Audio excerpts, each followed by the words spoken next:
राष्ट्रीय उत्पन्न या प्रकरणामधला आपण शेवटला भाग आता पाहणार आहोत. तो भाग आहे राष्ट्रीय उत्पन्न मापनातील अडचणी किंवा राष्ट्रीय उत्पन्न गणनेतील अडचणी.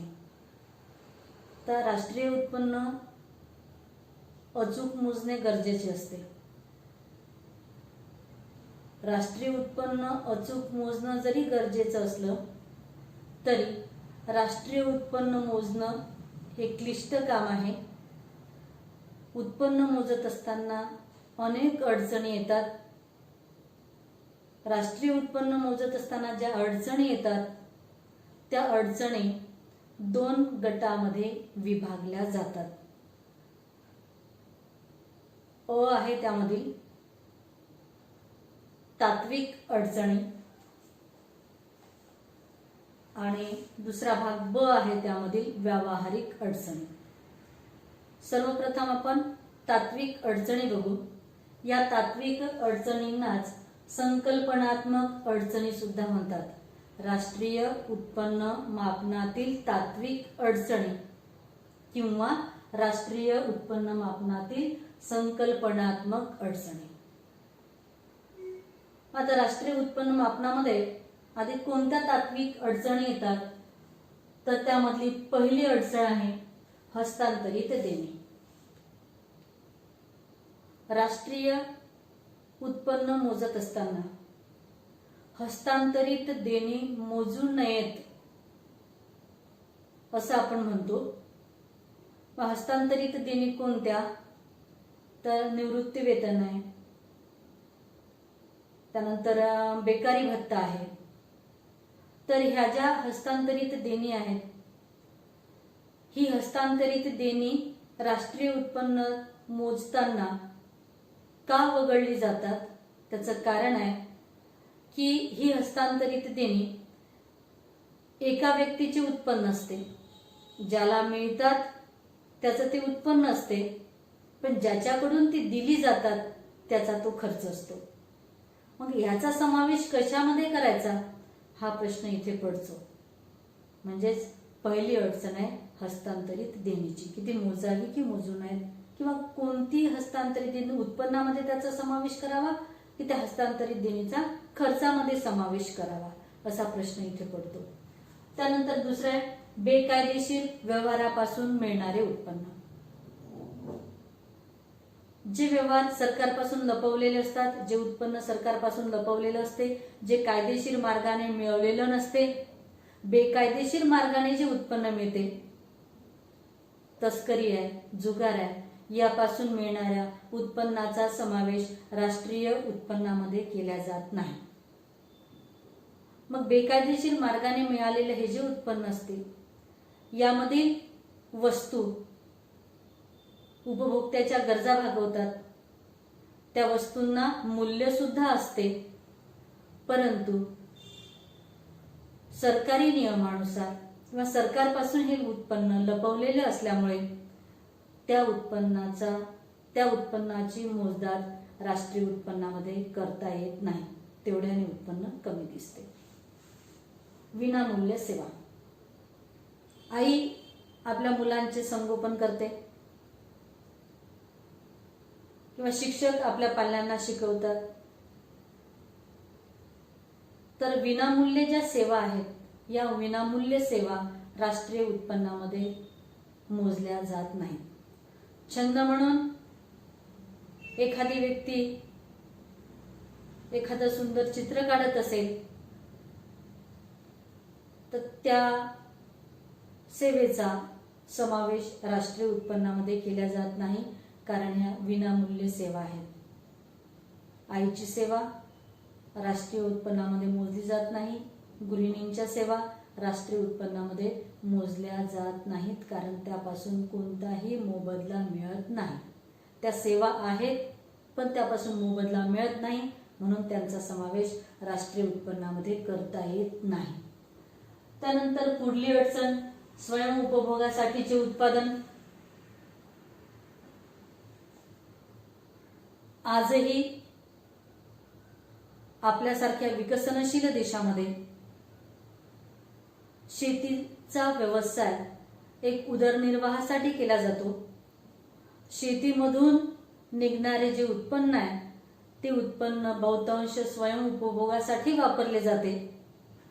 मग अशा उत्पन्नाचे मूल्य अंदाजे काढले जाते आणि त्याचा समावेश राष्ट्रीय उत्पन्नामध्ये केला जातो. नेमके मूल्य काढता येत नाही. त्यानंतर पुढली अडचण आहे ती सरकारी क्षेत्र आहे. सरकारला संरक्षणावर खर्च करावा लागतो. सार्वजनिक प्रशासन, कायदा सुव्यवस्था सरकारला सांभाळावी लागते. सरकारकडून ह्या ज्या सेवा पुरवल्या जातात यांचं मूल्य निश्चित करणे सुद्धा अवघड असते. पुढली अडचण आहे किमतीतील बदल. राष्ट्रीय उत्पन्न मोजताना सांगताना ते पैशामध्ये सांगितले जाते, पैशामध्ये मोजल्या जाते.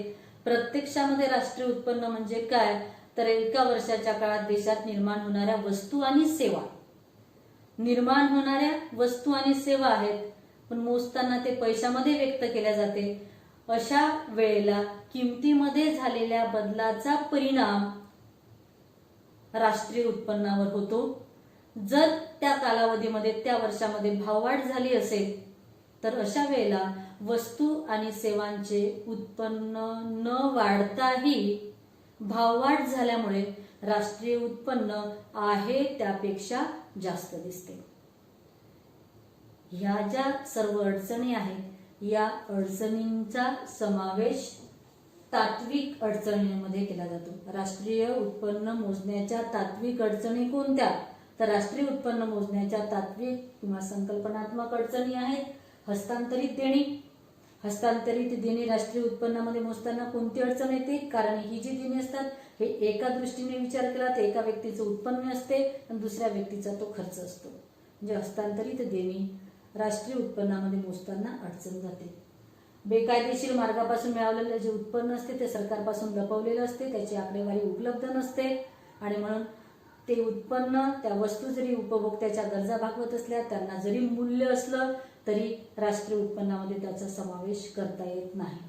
स्वयंउपभोग विनामूल्य सेवा, गृहिणींची सेवा असेल, आईने मुलाचं केलेलं संगोपन असेल, छंद म्हणून एखाद्या व्यक्तीने काढलेलं एखादं सुंदर चित्र असेल तर अशा विनामूल्य सेवांचा समावेश राष्ट्रीय उत्पन्नामध्ये केला जात नाही कारण या सेवांची पैशात मोजदाद केली जात नाही. त्यानंतर स्वयंउपभोगासाठीचे उत्पादन. भारतासारख्या विकसनशील देशामध्ये शेती आजही उदरनिर्वाहाचं साधन म्हणून केली जाते. शेतीमधील बहुतांश उत्पादन स्वयंउपभोगासाठी वापरलं जातं. त्याचा अचूक अंदाज करता येत नाही. अंदाजे ते उत्पन्न काढून राष्ट्रीय उत्पन्नामध्ये मोजल्या जाते. त्यानंतर सरकारचं क्षेत्र आहे. संरक्षण असेल, कायदा सुव्यवस्था आहे, प्रशासन आहे, यासारख्या सेवा सरकारकडून पुरविल्या जातात परंतु त्याचं अचूक मूल्य निश्चित करता येत नाही. शेवटला आहे तात्विक अडचणीमधलं किमतीतील बदल.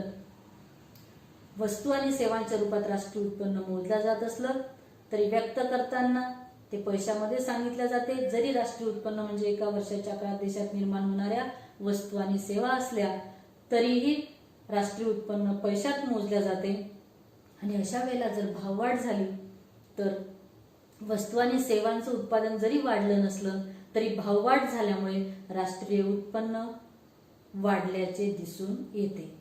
म्हणजे अचूक राष्ट्रीय उत्पन्न मोजता येत नाही.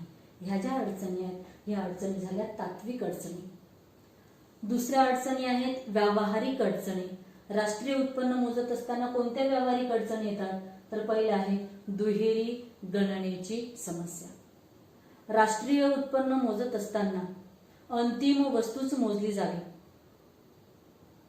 जर अंतरिम वस्तूही मोजल्यात, अंतिम वस्तूही मोजली तर राष्ट्रीय उत्पन्नाची दुहेरी गणना होईल. आहे त्यापेक्षा कितीतरी पटीने राष्ट्रीय उत्पन्न जास्त असेल.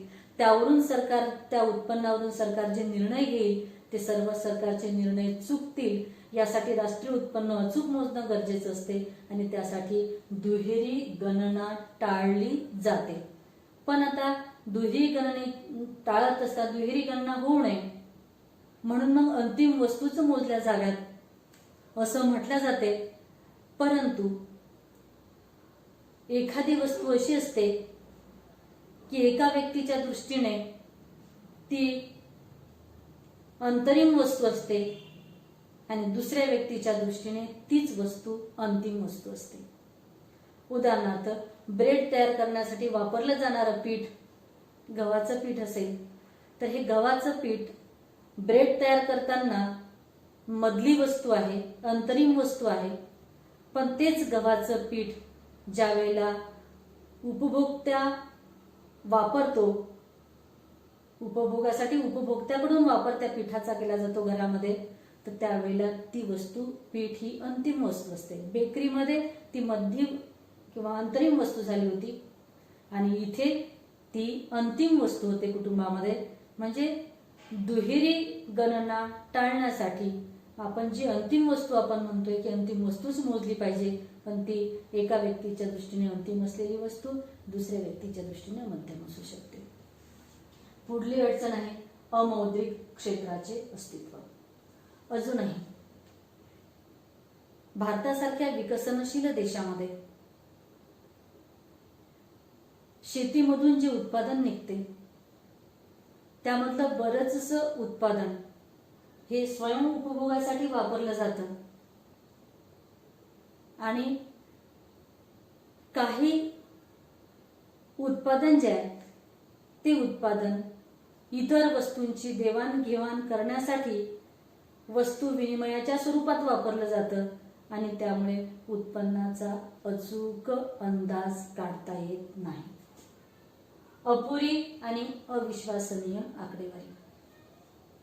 विकसनशील देशामध्ये अशिक्षितपणामुळे बरीचशी जी आकडेवारी असते ती आकडेवारी अचूक उपलब्ध होत नाही.